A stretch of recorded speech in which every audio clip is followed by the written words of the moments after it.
जी तो अस्सलाम वालेकुम students, welcome to the expert law academy. आज की वीडियो में हम एलएलबी पार्ट 1 सेकंड सेमेस्टर का एक और क्वेश्चन डिस्कस करेंगे जो कि रोल ऑफ जुडिशियल कमीशन है जी इन्वायरमेंटल लॉ से, कि जुडिशियल कमीशन का क्या रोल है इन्वायरमेंटल प्रोटेक्शन में। इस क्वेश्चन को हम डिस्कस करते हैं। इसमें अगर हम सबसे पहले इंट्रोडक्शन की बात करें तो इंट्रोडक्शन में यही बताया गया कि पब्लिक इंटरेस्ट इन्वायरमेंट लिटिगेशन जो है इसका मकसद ये होता है कि इन्वायरमेंट ग्रोथ को जो है वो बढ़ाया जा सके। इसके अलावा डिफोरेस्टेशन, इन्वायरमेंट डिग्रेडेशन, पॉपुलेशन और पोल्यूशन और इसके बाद क्लाइमेट चेंज के जितने भी मसाइल होने वाले हैं या इंडस्ट्रियल हज़ार्ड के जो भी मसाइल होते हैं, रुकावटें होती हैं, उनको ख़त्म करना जो है वो इसका काम होता है। Public interest environment litigation is an important mechanism through which court protect the environment and effective the fundamental rights of citizen. यानी ये पब्लिक इंटरेस्ट इन्वायरमेंट लिटिगेशन का मकसद क्या है? इन्वायरमेंट को तहफ़्फ़ुज़ देना, ठीक है, इंसानी हकूक़ को प्रोटेक्ट करना। इन Pakistan environment degradation, pollution, deforestation, climate change, industrial hazard have increased the need for judicial intervention। यानी इसने बेसिकली जो ये hazards हैं इन्होंने ज़रूरत महसूस की कि भाई हमारे मुल्क के अंदर जो है वो जुडिशियल इंटरवेंशन होना चाहिए, अदलिया की मदाखलत होगी तो कानून जो है वो इम्प्लीमेंट हो सकेगा। The superior judiciary has played an active role in safeguarding environmental rights through public interest litigation. Superior judiciary जो है बड़ा अहम किरदार अदा करती है ताकि इन्वायरमेंट को प्रोटेक्ट किया जा सके। Judicial Commission have further strengthened this process by investigating environment issues, monitoring implementation of court orders and recording practical measures for environment protection। यानी बेसिकली जुडिशियल कमीशन जो है वो फर्दर इन्वेस्टिगेट करती है क्राइम के इश्यूज़ को, ठीक है, और उन पर वो मॉनिटर करती है कि बेहतर तरीके से जो कोर्ट का ऑर्डर हुआ है उसको इम्प्लीमेंट करवाया जा सके and recommending practical measures for environment protection, और बेहतर से बेहतर जो है वो प्रैक्टिकल मेजर्स बताती है ताकि माहौल को प्रोटेक्ट किया जा सके। This commission have become an effective tool in ensuring environmental justice and sustainable development. यानी ये सस्टेनेबल डेवलपमेंट के लिए और इन्वायरमेंट प्रोटेक्शन के लिए बहुत ज़रूरी है। What is the mean of sustainable development? कि ना सिर्फ आज के जनरेशन के लिए चीज़ें सेव की जाए बल्कि इन फ्यूचर जनरेशन के लिए भी चीज़ें सेव की जाएँ। अब हम इसका मीनिंग देखते हैं।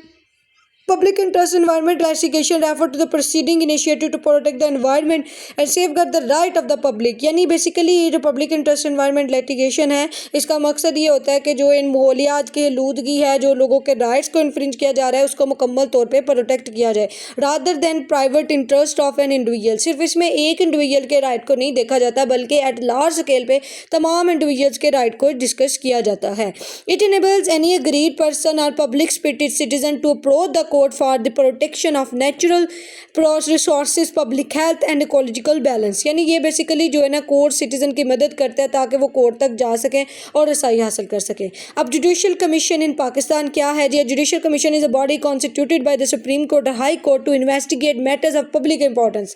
यानी जो मफाद आमा के रिलेटेड जो इंपॉर्टेंस मैटर हैं उनको देखना जो है वो ये कमेटी होती है, जो कि बेसिकली ये कमीशन जो है वो सुप्रीम कोर्ट हाई कोर्ट बनाती है। कलेक्ट एविडेंस जो है मतलब एविडेंस को कलेक्ट करना, monitor compliance with judicial standards, और जो मतलब मौजूदा जो कंप्लायंस है उनको जुडिशियल स्टैंडर्ड्स के मुताबिक करना इसका काम होता है। अब मेन रोल हम देखते हैं judicial commission in public interest environment litigation में इसका क्या किरदार है। सबसे पहले investigate of the crime environmental issues. सबसे पहले जुडिशियल कमीशन ने क्या करना होता है? इंक्वायरीज कंडक्ट करनी होती है इन्वायरमेंटल प्रॉब्लम्स की, such as industrial pollution, illegal mining हो गई, डिफोरेस्टेशन हो गया, या वाटर कंट्यूमेशन हो गया, या वाटर डिस्पोजल है कि वाटर का गैर ज़रूरी इस्तेमाल हो रहा है, या वाटर को जो मतलब खास ये पानी होता है इंडस्ट्रीज़ का उसको जो है वो सॉर्ट आउट करना। तो ये सारे काम जो है वो इन्वेस्टिगेट करते हैं कि क्या ये इंडस्ट्रीज़ बेहतर तरीके से काम कर रही हैं या नुकसान पहुंचा रही हैं। It collect factual information through inspection, expert opinions and report to assist the court in reaching informed decision. यानी बेसिकली जो है ना इसमें वो जाँच पड़ताल करते हैं, एक्सपर्ट्स अपनी राय का इजहार करते हैं और कोर्ट की मदद करते हैं ताकि वो बेहतर जो सॉलिड डिसीजन है ना उस पर पहुँच सके। यानी जुडिशियल कमीशन ने सबसे पहले क्या इसका काम है कि इसने इन्वेस्टिगेट करना है कि जो क्राइम हैपन हुआ है, जो मतलब माहौल को नुकसान हो रहा है, ठीक है, तो वो वाकई हो रहा है या सिर्फ जस्ट जो कंप्लेंट आई है वो सिर्फ जो है वो सरसरी है या सिर्फ जस्ट तंग करने के लिए है। तो अगर ऐसा ना होगा तो फिर जुडिशियल कमीशन क्या करेगा कि पर्सन को रिलीफ ग्रांट करके देगा, ठीक है। ये चीज़ आपने यहाँ पे लिखनी है। चलें जी, उसके बाद फर्दर हम नेक्स्ट मूव करते हैं। नेक्स्ट हमारा जो टॉपिक है उसमें हम देखते हैं कि monitoring implementation of court orders after the court delivers इस जजमेंट। जब कोर्ट अपना फैसला दे देती है, the judicial commission supervise the implementation of judicial direction by government department and regulatory authorities. फिर जुडिशियल कमीशन ये चीज़ करती है कि वो उस लॉ को इम्प्लीमेंट करवाती है जुडिशियल अथॉरिटीज़ के तहत। The monitoring ensure that environment laws are effectively enforced rather than remaining only on paper. तो जुडिशरी इस चीज़ को यकीनी बनाती है कि जो एनवायरमेंट लॉ है वो वाकई एप्लीकेबल हो रहे हैं, क्या उसको वाकई फॉलो किया जा रहा है या सिर्फ पेपर की हद तक है। थर्ड वन है प्रोटेक्शन ऑफ फंडामेंटल राइट्स। तो जुडिशियल कमीशन जो होती है ना, उसका ये भी मकसद होता है कि जो मतलब एनवायरमेंट डिग्रेडेशन है ना, जो माहौल का इस्तेसाल किया जा रहा है, उससे क्या होता है कि एक पर्सन की लाइफ, डिग्निटी और हेल्थ को बहुत ज़्यादा नुकसान होता है। तो जुडिशियल कमीशन क्या करती है, प्रोटेक्ट करती है राइट्स को bye identifying violation and recommending immediate corrective measures for public safety, कि फिल फॉर इकदाम किए जाएँ ताकि एक बंदे की जो आइडेंटिटी है, ठीक है, उसको वायोलेट होने से बचाया जा सके और उसके जो मुकम्मल राइट्स हैं वो उसको ग्रांट किए जा सके। Fact finding and collection of evidence. The commission gather scientific data, environmental assessment. Commission जो है साइंटिफिक डाटा कलेक्ट करती है, माहौलियाती तखमीना लगाती है, एक्सपर्ट टेस्टिमनी, एक्सपर्ट्स की जो है वो गवाही ली जाती है, and technical reports relating to pollution and ecological damage. और एक रिपोर्ट मुरतब करती है जो मतलब पोल्यूशन बढ़ रही है या जो डैमेजेस हो रहे हैं उसको। Such evidence enables the court to decide complex environmental dispute on sound scientific grounds. तो ये जो मतलब डिस्प्यूट अराइज हो रही है ना, ये बेसिकली कोर्ट की मदद करते हैं कि इनको एग्जामिन किया जा सके, एनवायरनमेंट के अंदर से किस तरह से जो है इनको ख़त्म किया जाए। ठीक है, इन्होंने अपनी रिपोर्ट के अंदर वो तमाम जो एविडेंस हैं, तमाम जो डिटेल है वो सारी लिखनी होती है। Coordination among government institution. अगला इनका फंक्शन है कि इन्होंने गवर्नमेंट के इंस्टीट्यूशन के साथ मिलकर इसको ख़त्म करना होता है, फेडरल, प्रोविंशियल और लोकल अथॉरिटीज़ के तहत, ताकि एनवायरनमेंट को और ज़्यादा खूबसूरत बनाया जा सके। The judicial commission coordinate with environmental protection agencies. Judicial commission ने क्या करना होता है, मिलकर काम करना होता है माहौल को प्रोटेक्ट करने वाली एजेंसीज के साथ, म्यूनसिपल बॉडीज़ के साथ एंड एडमिनिस्ट्रेटिव डिपार्टमेंट के साथ, ताकि माहौल को प्रूव किया जा सके। प्रमोशन ऑफ एनवायरमेंटल अकाउंटेबिलिटी, यानी इन्होंने एनवायरनमेंट के प्रोटेक्ट करने के लिए जितने भी ऑफिशियल्स हैं, इंडस्ट्रीज़ हैं, ऑर्गेनाइजेशन है, उनको रिस्पॉन्सिबल जो है अगर वो हैं वायोलेशन ऑफ एनवायरनमेंट की, तो फिर उनको आइडेंटिफाई करना, उनको अकाउंटेबल करना और उनको बेहतर करना इसकी जिम्मेदारी है। Public awareness and community participation. Judicial commission ने ये कोशिश करनी होती है कि इनकरेज करना होता है लोगों को, एक्सपर्ट्स को, सिविल सोसाइटी को वो एक ऑर्गेनाइज सिस्टम बनाए। ठीक है, strength public awareness, promote collective responsibility, कि वो इक्वली जो है ना इस रिस्पॉन्सिबिलिटी को लेके चलें, इक्वली जो है वो इस अवेयरनेस का हिस्सा बने, ताकि माहौल को जो है वो सूटेबल तौर पे प्रोटेक्ट किया जा सके। ठीक है, ये है रिकमेंडेशन ऑफ पॉलिसी रिफॉर्म, यानी जो पॉलिसीज़ वगैरह है ना, कमीशन क्या कर सकती है, ये रिकमेंड कर सकते हैं कि जो लॉज मौजूद है एनवायरमेंटल लॉज, उनमें तब्दीलियाँ की जा सकें। इम्प्रूव रेगुलेटरी मैकेनिज़्म, यानी इस मैकेनिज़्म को और ज़्यादा बेहतर किया जाए। एंड स्ट्रॉन्ग इंस्टीट्यूशनल फ्रेमवर्क, और मजबूत जो अदारा है ना उसको बनाया जा सके। These recommendation help governments adopt effective environment policies, यानी ये रिकमेंडेशन जो है वो गवर्नमेंट की मदद करती है ताकि इफेक्टिवली जो पॉलिसीज़ हैं, लॉज हैं, वो बनाए जा सकें। Ensuring sustainable development, the commission seeks to balance economic development with environment protection, यानी ये कमीशन बेसिकली कोशिश करती है कि जो इकोनॉमिक डेवलपमेंट है ना, मशीयत है, उसको भी बेहतर से बेहतर किया जा सके।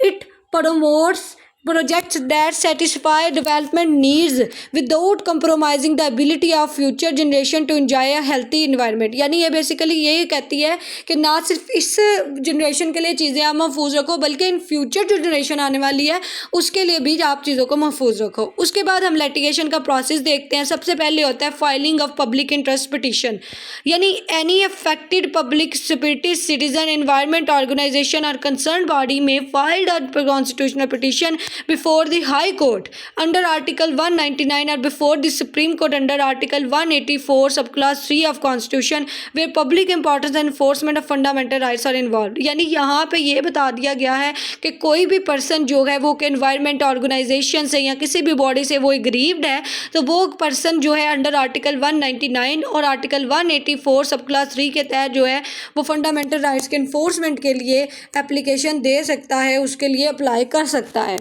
उसके बाद नेक्स्ट इसमें आता है कि फिर कोर्ट जो है वो उसके फंडामेंटल राइट्स को इन्फोर्स करवाने के लिए मुकम्मल कोशिश करेगी। उसके बाद नेक्स्ट पॉइंट है admission and preliminary hearing. The court examine whether the petition raise an issue of public importance relating to the environment protection and constitutional right.